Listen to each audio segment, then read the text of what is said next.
जो मुद्दा है, सबसे बड़ी बात ये हो जाती है कि कैसे इससे उभरा जाएगा। ये कितनी बड़ी चुनौती हमारे समाज के लिए। ये बिल्कुल सही है कि हम सॉल्यूशन पे बात करें तो बेहतर होगा। तो जिस तरह के लोग पकड़े गए हैं तो दो तरह की चीज़ें होनी चाहिए। एक कि ड्रग्स की सप्लाई कैसे रोकी जाए, दूसरा जिन्होंने ड्रग्स कंज्यूम किया जाए उनको वापस से मेन स्ट्रीम में कैसे लाया जाए। ये दोनों चीज़ों पे अगर अपन बात करें तो बेहतर रहेगा। तो एक तो है स्कूल और कॉलेज के जो हॉस्टल्स हैं उनमें अगर प्रबंधन थोड़ा ज़्यादा पैनी नज़र रखेगा तो वहाँ पे ज़्यादा प्रसार होता है इन चीज़ों का। तो कॉलेज के जो प्रबंधन है उनको ध्यान रखना पड़ेगा। दूसरा है कि हमारे जो सूचना तंत्र है, जो सीआईडी है, हाँ, उनको थोड़ा एक्टिव होना पड़ेगा इन परिसरों में जहाँ पे प्रसार होता है। और लास्ट बात यह है कि हमको ज़्यादा सेंटर्स ऐसे लाने पड़ेंगे जो ड्रग्स के पीड़ितों के साथ डील करें। वो छत्तीसगढ़ में कमी है उस चीज़। बिल्कुल। तिवारी जी, मैं आपका भी एक एक्सपर्ट व्यू चाहूंगी इस पर। देखिए, कांग्रेस, भाजपा या प्रशासन, ये सब में है उलझने की ज़रूरत। एक और है, जो नशे में है परिवार, उन परिवारों की हालत देखिए, किस तरह से परिवार उजड़ रहा है, कितने परिवार परेशान हैं। एक उसके लिए अभियान चलना चाहिए विशेष तौर पर सरकार की तरफ से, सामाजिक तौर पर, दोनों तरीके से, ताकि ऐसे परिवार को रास्ते में लाया जाए। एक दूसरा, सख्त कार्रवाई होना चाहिए। नियम कानून तो बहुत सारे हैं, उन नियम कानून की कमजोरियों का फ़ायदा ये उठा रहे हैं या मिली भगत। देखिए, समाज में पैसे के लिए किस हद तक लोग गिर रहे हैं, किस हद तक लोग जा रहे हैं। ऐसे में समाज को कैसे बचाना है, ये एक सामाजिक तौर पर सोचना पड़ेगा।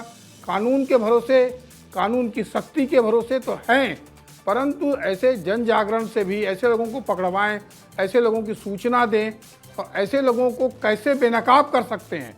अलग अलग तरीके से हम टीवी चैनल में अभियान चलाएं, जो बड़े लोग हैं सबका नाम दें, सबका नाम उजागर करें, और ऐसे जितने लोग हैं पुलिस को इसमें खुलेआम तौर बताना चाहिए, तब ये चीज़ें रुकेंगी। अन्यथा आरोप प्रत्यारोप चर्चाओं से इसका हल नहीं निकलेगा। इसका हल है रोड मैप बना के प्लान बनाएं, तब ये चीज़ थमेंगी।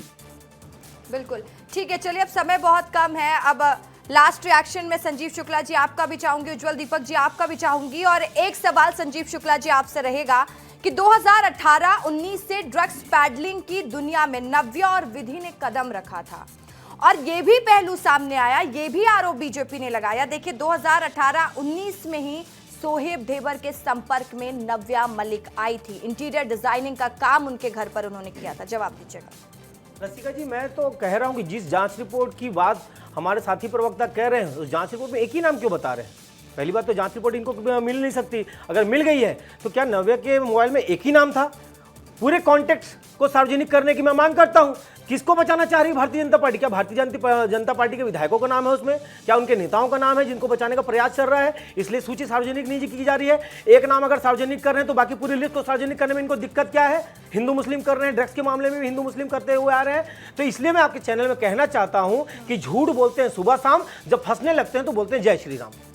क्यों, बताइए, इसका जवाब दीजिएगा उज्जवल दीपक जी, क्योंकि सरकार आपकी है, उम्मीद आप लोगों से है, और ये माना जा रहा है कि वाकई में ये कार्रवाई आगे देखने को मिलेगी, क्योंकि ये भी कह रहे हैं कि कई बड़े नेटवर्क इससे जुड़े हुए हैं, कई बड़े रईसजादों के नाम शामिल है, नेताओं के बच्चों के नाम शामिल है। तो कहीं केस यू टर्न तो नहीं ले लेगा?